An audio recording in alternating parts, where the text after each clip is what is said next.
അസ്സലാമു അലൈക്കും വറഹ്മത്തുള്ളാഹി വബറകാതുഹു. ഔലിയാക്കളുടെ നേതാവാണ് മഹാനായ ഇബ്രാഹിമുൽ ഖവാസ് റഹിമഹുല്ല. മഹാനവറുകളുടെ കൂട്ടുകാരനും മുരീദുമായ ഹാമിദുൽ അസ്വദി എന്നവർ ഒരിക്കൽ പറയുന്നുണ്ട്, ഇബ്രാഹിമുൽ ഖവാസ് റഹിമഹുല്ല യാത്ര പോവുകയാണെങ്കിൽ ആരോടും പറയാറില്ല. മഹാനവറുകൾ നിൽക്കുന്ന വസതിയിൽ നിന്ന്, ആരാധനാ കേന്ദ്രത്തിൽ നിന്ന് യാത്രക്കാവശ്യമായ സാധനങ്ങളെല്ലാം എടുത്ത് എങ്ങോട്ടാണ് പോകുന്നത് എന്നൊന്നും ആരോടും പറയാതെ ഒരൊറ്റ പോക്ക് പോകുന്ന ഒരവസ്ഥയാണ് ഉള്ളത്.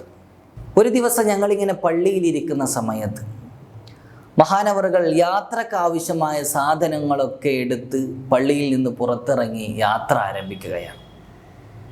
കൂടെ ഞാനും ഒന്ന് പോയി. എന്നോടൊന്നും സംസാരിക്കുന്നില്ല. കുറേ യാത്ര ചെയ്ത് ഞങ്ങൾ കൂഫയിലെത്തി. ഒരു രാത്രിയും പകലും ആ കൂഫയിൽ താമസിച്ചു. പിന്നെ മഹാനവറുകൾ ഖാദിസിയയുടെ ഭാഗത്തേക്കാണ് പോകുന്നത്. അങ്ങനെ ഖാദിസിയയിലെത്തിയപ്പോൾ എന്നോട് ചോദിക്കുകയാണ്, യാ ഹാമിദ് ഇലാ ഐന, ഓ ഹാമിദെ നീ എങ്ങോട്ടാന്ന് ചോദിച്ചു. അപ്പം ഞാൻ പറഞ്ഞു, തങ്ങളെ ഞാൻ അങ്ങയോട് കൂടെ യാത്ര പുറപ്പെട്ടതാണ്, അങ്ങ് എങ്ങോട്ടാണോ പോകുന്നത് ഞാനും അങ്ങോട്ടാണ് എന്ന് പറഞ്ഞു. അപ്പോൾ ഇബ്രാഹിമുൽ ഖവാസ് തങ്ങൾ പറയുകയാണ്, ഞാൻ മക്ക ലക്ഷ്യം വെച്ച് ഹജ്ജിന് പുറപ്പെടുകയാണ്. അപ്പോൾ ഹാമിദ് തങ്ങൾ പറഞ്ഞു, എന്നാൽ ഞാനും അങ്ങോട്ട് തന്നെയാണ് എന്ന് പറയുന്നുണ്ട്. അങ്ങനെ വീണ്ടും ഞങ്ങളുടെ യാത്ര രാപ്പകലുകൾ താണ്ടി കുറേ ദിവസങ്ങളായി. അങ്ങനെ ഒരു ദിവസം ഞങ്ങളോട് കൂടെ യാത്രയിൽ വഴിയിൽ വെച്ച് ഒരു ചെറുപ്പക്കാരൻ കൂടുന്നുണ്ട്. ആ ചെറുപ്പക്കാരൻ ഞങ്ങളുടെ കൂടെ കൂടി ഒരു ദിവസം കഴിഞ്ഞു. പക്ഷേ ആ ചെറുപ്പക്കാരൻ നിസ്കരിക്കുന്നില്ല, സുജൂദ് ചെയ്യുന്നില്ല. ഇതൊക്കെ കണ്ടപ്പോൾ ഞാൻ ഇബ്രാഹിമുൽ ഖവാസ് തങ്ങളോട് ഈ ഒരു വിഷയം പറഞ്ഞു. അപ്പോൾ തങ്ങൾ ഈ ചെറുപ്പക്കാരനോട് ചോദിച്ചു, മോനെ നീ എന്താണ് നിസ്കരിക്കാത്തത്, സുജൂദ് ചെയ്യാത്തത്? ഹജ്ജിനേക്കാൾ പ്രധാനമായതാണല്ലോ നിസ്കാരം, നീ അത് ചെയ്യുന്നില്ലല്ലോ എന്ന് പറഞ്ഞു. അപ്പോൾ ഈ ചെറുപ്പക്കാരൻ പറയുകയാണ്, എനിക്ക് നിസ്കാരം നിർബന്ധമില്ല. അപ്പോൾ തങ്ങൾ ചോദിക്കുന്നുണ്ട്, നീ മുസ്ലിം അല്ലേ എന്ന്. അയാൾ പറയുന്നു, ഞാൻ മുസ്ലിം അല്ല, ഞാനൊരു ക്രിസ്തു മത വിശ്വാസിയാണ് എന്ന് പറഞ്ഞു. എന്നിട്ട് നീ എന്താണ് ഞങ്ങളുടെ കൂടെ കൂടിയിരിക്കുന്നത്, ഞങ്ങൾ ഹജ്ജിന് പോവുകയാണല്ലോ എന്ന് പറഞ്ഞു. അപ്പോൾ ആ ചെറുപ്പക്കാരൻ പറയുകയാണ്, എനിക്ക് തവക്കുലിൽ വിശ്വാസമുണ്ട്, എല്ലാം അള്ളാഹുവിൽ ഭരമേൽപ്പിക്കണം എന്ന് തോന്നുന്നുണ്ട്. അതൊന്ന് പരിശോധിക്കാൻ വേണ്ടിയിട്ട് ഞാൻ ആരുമില്ലാത്ത ഒരു സ്ഥലത്തേക്ക്, മരുഭൂമിയിലേക്ക് പുറപ്പെട്ടതാണ്. എൻ്റെ ശരീരവും എൻ്റെ മനസ്സും എല്ലാം തവക്കുലിൻ്റെ ആ ഒരു വാദത്തിലേക്ക് എത്തിയിരിക്കുന്നു എന്നത് ശരിയാണോ എന്ന് പരിശോധിക്കാൻ വേണ്ടിയിട്ട് ഞാൻ പുറപ്പെട്ടതാണ് എന്ന് പറഞ്ഞു.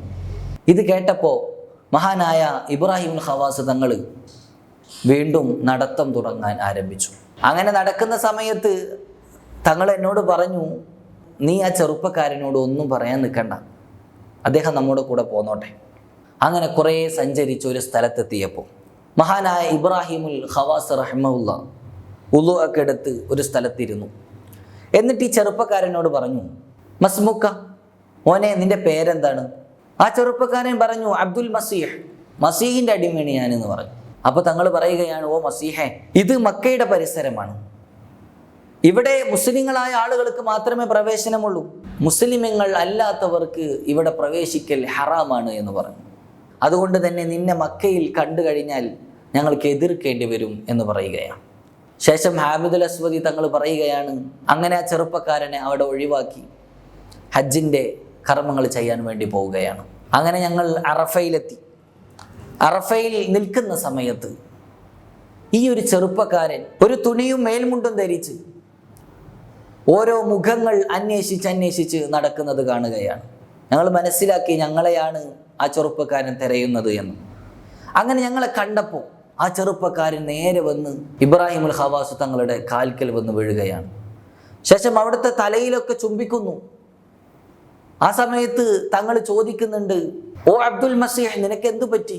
ഇത് കേട്ടപ്പോൾ തന്നെ ആ ചെറുപ്പക്കാരൻ പറയുകയാണ്, ഹൈഹാത്ത്, ഇനി നിങ്ങൾ അങ്ങനെ വിളിക്കരുത്, ഞാൻ ഇനി അള്ളാഹുവിൻ്റെ അടിമയാണ്. മസീഹ് ആരുടെ അടിമയാണോ ആ അള്ളാഹുവിൻ്റെ അടിമയാണ് ഇനി ഞാൻ എന്ന് പറയുകയാണ്. അപ്പോൾ തങ്ങൾ ഈ ചെറുപ്പക്കാരനോട് ചോദിച്ചു, എന്താണ് ഉണ്ടായത്, ആ സംഭവം ഒന്ന് പറയൂ എന്ന് പറഞ്ഞപ്പോൾ ആ ചെറുപ്പക്കാരൻ പറയുകയാണ്, നിങ്ങൾ പോയ സമയത്ത് ഹാജിമാരുടെ ഒരു കൂട്ടം എൻ്റെ മുന്നിൽ വന്നു. അവരെ കണ്ടപ്പോൾ ഞാൻ അവരോടൊപ്പം ഇഹ്റാം കെട്ടിയ രൂപത്തിൽ മുസ്ലിം വേഷമൊക്കെ ധരിച്ചു നിന്നു. ശേഷം ഞാൻ ആ കഅബയെ ഒന്ന് ദർശിക്കുകയുണ്ടായി. കഅബയെ ദർശിച്ച ആ സമയത്ത് തന്നെ എനിക്ക് ഇസ്ലാമിനോട് വല്ലാത്തൊരാഗ്രഹം പൊട്ടിപ്പുറപ്പെട്ടു. ബാക്കിയുള്ള എല്ലാ വിശ്വാസവും ഒഴിവാക്കിക്കൊണ്ട് ഞാൻ ഇസ്ലാമിലേക്ക് കടന്നു വന്നു. ഞാൻ കുളിച്ചു, മുസ്ലിമായി ഇഹ്റാം ചെയ്തുകൊണ്ട് ഇപ്പോൾ വന്നതാണ് നിങ്ങളെ കാണാൻ എന്ന് പറഞ്ഞു. ഇത് കേട്ടപ്പോൾ ഹാമിദുൽ അസ്വദി എന്നവർ പറയുകയാണ്, ഇബ്രാഹിമുൽ ഖവാസ് തങ്ങളെ എൻ്റെ നേരെ തിരിഞ്ഞുകൊണ്ട് പറയുകയാണ്, ഹാമിദെ നോക്ക്, ഈ ചെറുപ്പക്കാരൻ സത്യം പറഞ്ഞതിൻ്റെ ബർക്കത്ത് കൊണ്ട് അയാൾക്ക് വലിയ അനുഗ്രഹം കിട്ടിയിരിക്കുന്നത് കണ്ടോ നീ? ഈ കുട്ടിയുടെ സത്യസന്ധതയുടെ ബർക്കത്താണ് ഇന്ന് നാം കാണുന്നത്. അതിനുശേഷം ഇബ്രാഹിമുൽ ഖവാസ് തങ്ങളുടെ മുരീദായിട്ട് ഈ ചെറുപ്പക്കാരൻ മാറുകയാണ്. മരണപ്പെടുന്നത് വരെ അങ്ങനെ തന്നെ നിൽക്കുകയും ചെയ്യുകയാണ്. ഈ സംഭവം മഹാനായ ഇബ്നുൽ ജൗസി തങ്ങൾ അവിടുത്തെ കിതാബിൽ ഉദ്ധരിക്കുന്നത് നമുക്ക് കാണാൻ സാധിക്കും. നോക്കൂ നിങ്ങൾ, വിശുദ്ധ കഅബയുടെ ദർശനം കൊണ്ട് വിശുദ്ധ ഇസ്ലാമിലേക്ക് വഴി കാണിച്ച മഹാന്മാരുടെ കൂട്ടത്തിൽപ്പെട്ട ഒരാളാണ് ഈ ഒരു ചെറുപ്പക്കാരനും എന്ന് നാം മനസ്സിലാക്കണം. അല്ലാഹു സുബ്ഹാനഹു വ തആല വിശുദ്ധ കഅബയെ നമുക്കും നേരിൽ കാണാൻ, കണ്ടവർക്ക് വീണ്ടും വീണ്ടും കാണാൻ തൗഫീഖ് നൽകി അനുഗ്രഹിക്കുമാറാകട്ടെ എന്ന് ദുആ ചെയ്തുകൊണ്ട് നിർത്തുന്നു. വആഖിറു ദഅവാന അൽഹംദുലില്ലാഹി റബ്ബിൽ ആലമീൻ. അസ്സലാമു അലൈക്കും വറഹ്മത്തുള്ളാഹി വബറകാതുഹു.